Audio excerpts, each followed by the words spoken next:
Alright, so here's self-driving mode. No hands, no knees. Of course, I do it when it's the straightest possible section of the road, but anyway. So far, so good. I like it. I like the car a lot.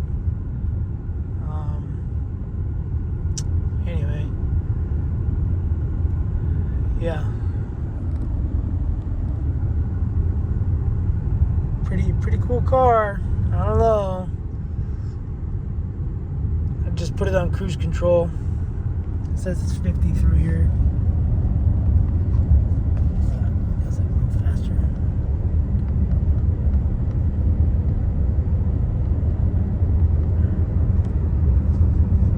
Horsepower. Anyway, it's not getting the greatest of fuel mileage. So I got to research. Guess they do oil change, fuel additive,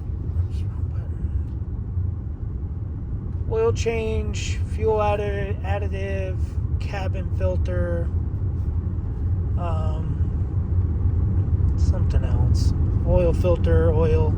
I don't know what I'm gonna run. It's looking like I'm gonna be running some Mobil 1. I also kind of want to run Valvoline, but I want to get this oil out because I think they use Pennzoil, and I'm not a good Pennzoil fan. I don't like Pennzoil. I never did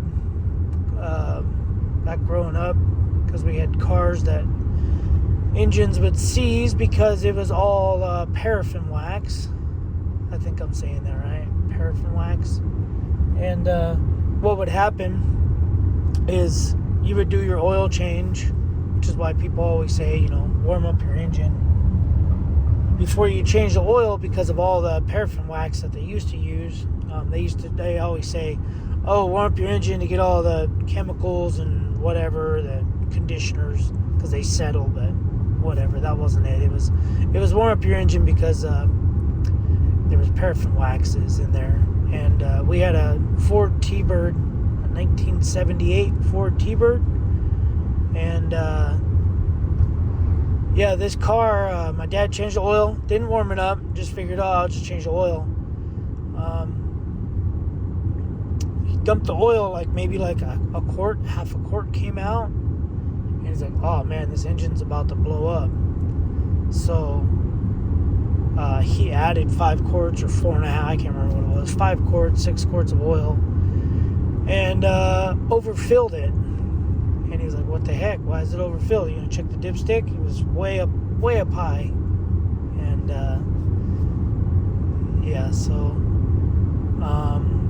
long story short, he called the guys, like, what kind of oil you use? Pennzoil. There you go, here's a big curve. I'm not gonna touch the wheel. Oh, jeez, scary. I'm ready to touch the wheel, but this other hand's here and he's there. I want you to touch the wheel one time. But anyway, so ended up, we dropped the oil pan and it was just full of wax. I guess previous owner only drained the oil when it was cold, so all that wax built up. So anyway, that's why they want you to warm it up. I have that story in my head about the Pennzoil, so I would never use Pennzoil. So I have a toss-up between Valvoline and or Mobil 1. And I think since Mobil 1's pretty much easy to get to or get, I think O'Reilly's doesn't sell Valvoline, or I don't know, a couple shops. I know AutoZone, I just was there yesterday. Oh no, I wasn't there yesterday. I went to Walmart today. Walmart sells Valvoline, but they have limited supply, and then Mobil 1 just everywhere. So I don't know. You can also order Valvoline direct from Valvoline. You save a little bit of money. The more quarts you buy, I think you buy more than 3, they're $29 a piece. You buy more than 4, they're 28 something a piece for 5 quarts. And they sell oil filters for these cars, so it's kind of like a kit. But anyway, yeah, car's pretty cool. I like it. So I just need to do my first oil change in about 2,000 miles. I did check the oil. Oil's good, clean, it's full. So I'm going to keep it that way. And I guess in order to retain a warranty, you have to... Oh, jeez. Anyway, you have to basically keep track of your oil changes and stuff. So, anyway. Of course, Truman Show. This choo-choo train's been sitting there for who knows how long, and then just decides to go when I pull up.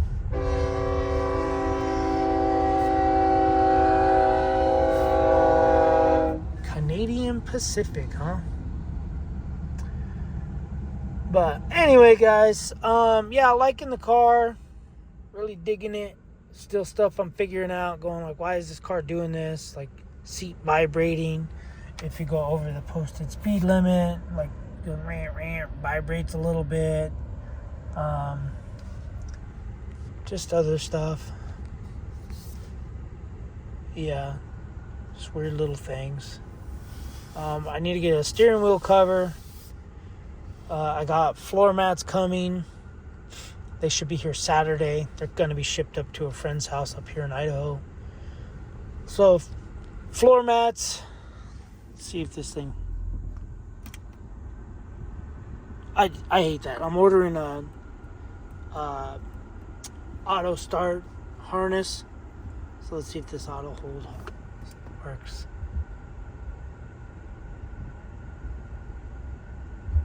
Why does that work? It's not working.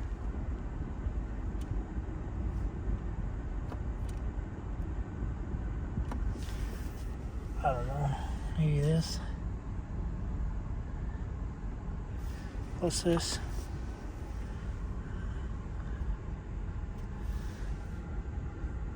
Downhill brake control.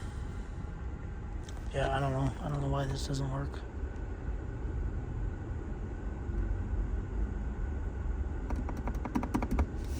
My Audi would sit here. It wouldn't keep crawling.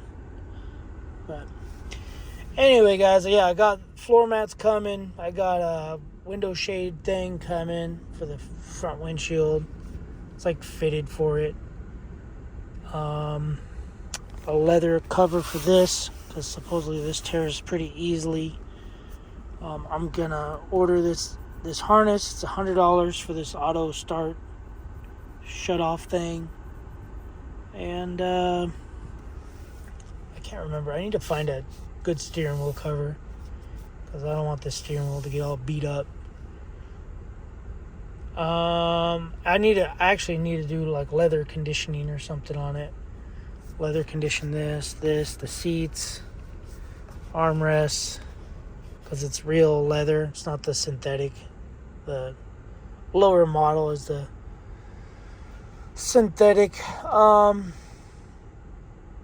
and I ordered a mattress, because I'll show you. This is my sleeping arrangements. I don't know if you could see my bed. I'm pointing at the screen. My bed, my ice chest, and my towel dryer. And yeah, there's just tons of room in this car, in this SUV. It's pretty cool. I like it. I just wish this button would work. I don't know. Am I supposed to hold it down? Shit, what's that? It says, oh, there. It's clicking on. So it's off. Oh, now it's working. I don't know what's going on here. Uh-oh.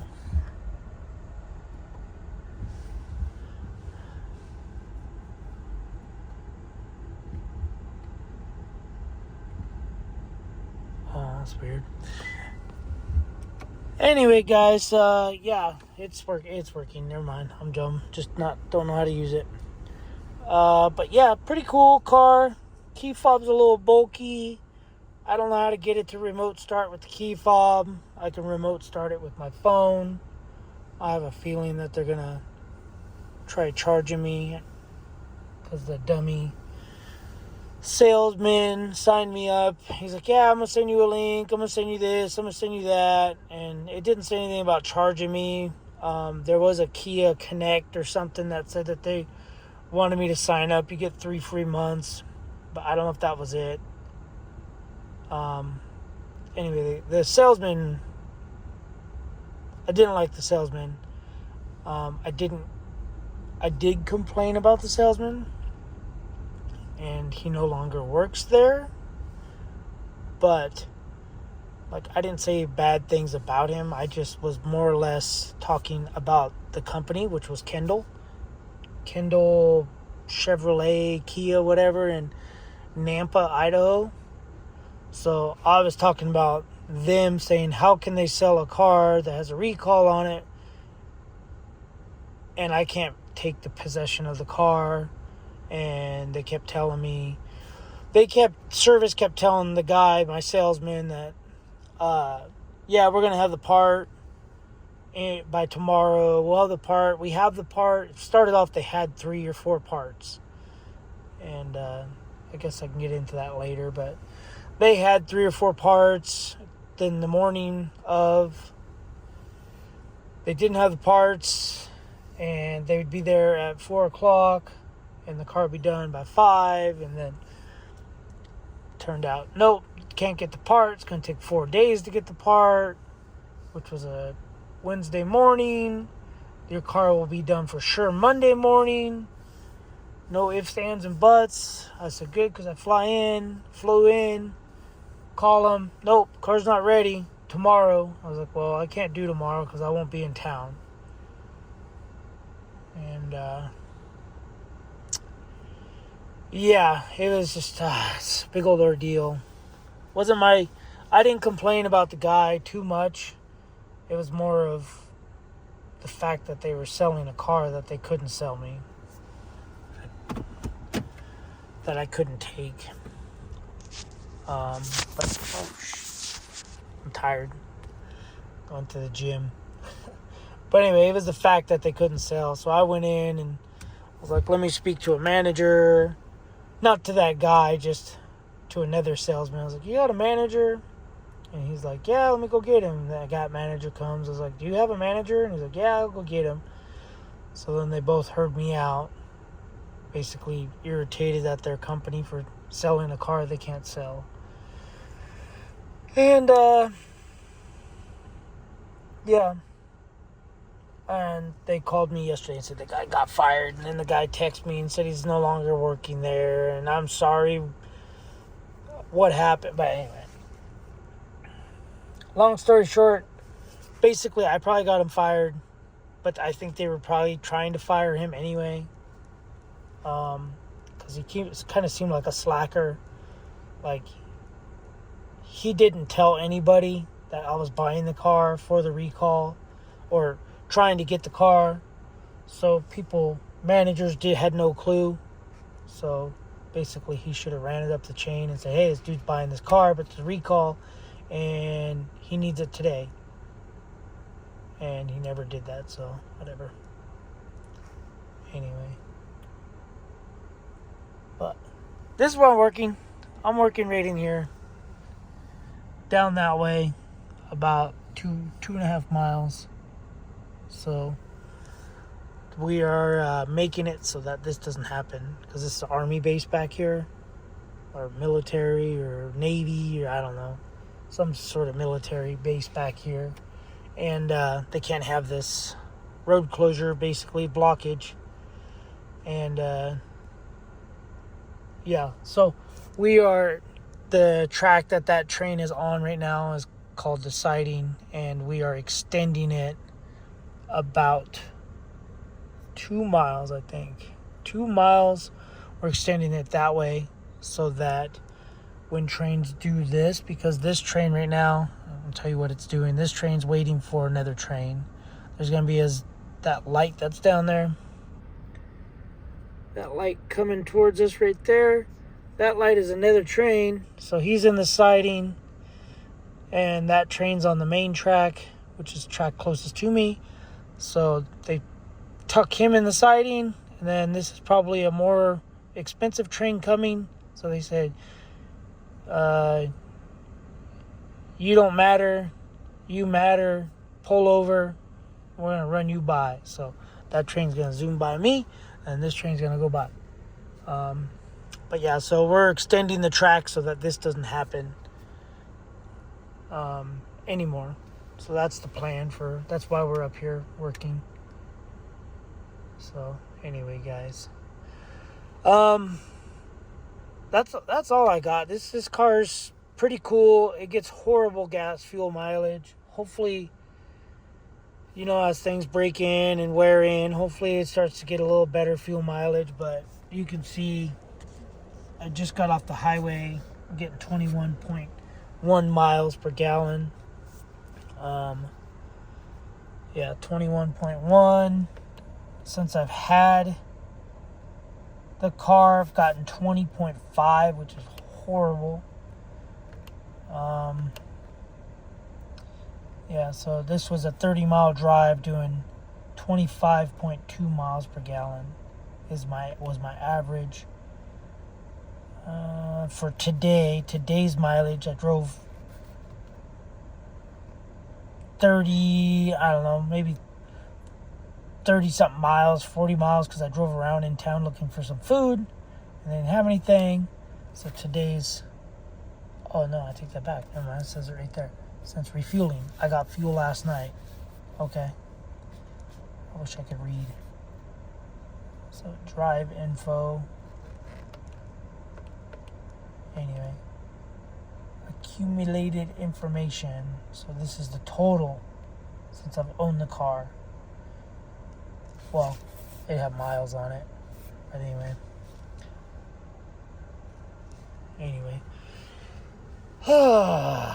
Alright, guys, that's it. I'm going to get off here. I'm going to relax. I might even fall asleep here. But I am going to park over there. Somewhere over there. I'm going to go to sleep for the night. It's a long day. Tomorrow's supposed to be even longer. But yeah. So here comes that choo-choo train. It might have... Usually these trains they send, they call them Z trains or money trains or intermodal trains. But basically they got high dollar stuff on them. Because if they didn't have high dollar stuff, then this lumber tanker car train would be in front of him, because this is a loaded train. You can tell it's a loaded train. I showed it earlier. The springs are compressed. The axle springs are compressed. Otherwise, the springs would have big gaps in them. So these tankers and everything are loaded. So, yeah, this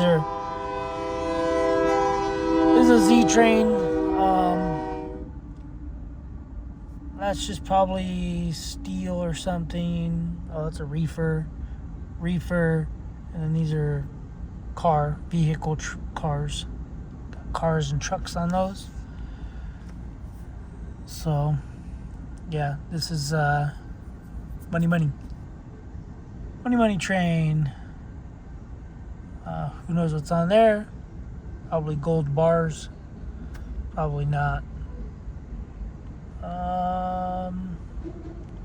What we got here? Steel? Flat steel? Nope. Empty.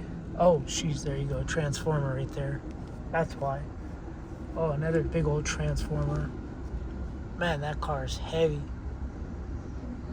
That's a heavy load right there. Those two transformers. Wow.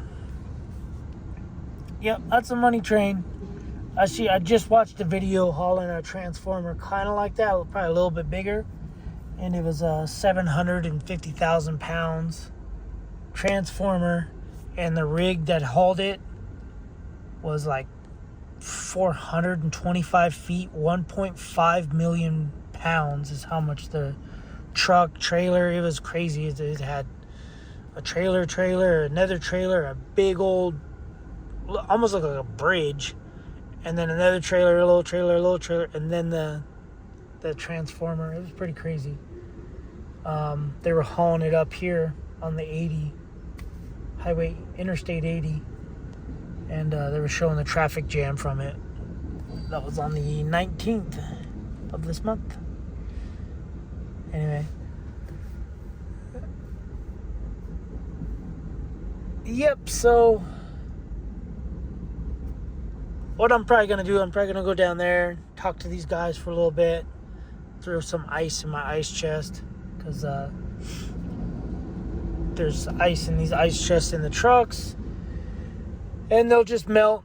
By the morning they melt, and then we go get new ice. So I get used ice for free, I guess you can call it. So, anyway, guys, that's it. That's all I got, guys. Thanks for watching. Subscribe, comment, do what you guys do. I know this video started off weird, but you got tire pressure and then you got power to the wheels. So highway, front wheel drive, like launching, accelerating, all wheel drive, I don't know, whatever, is what it is. All right, later, guys.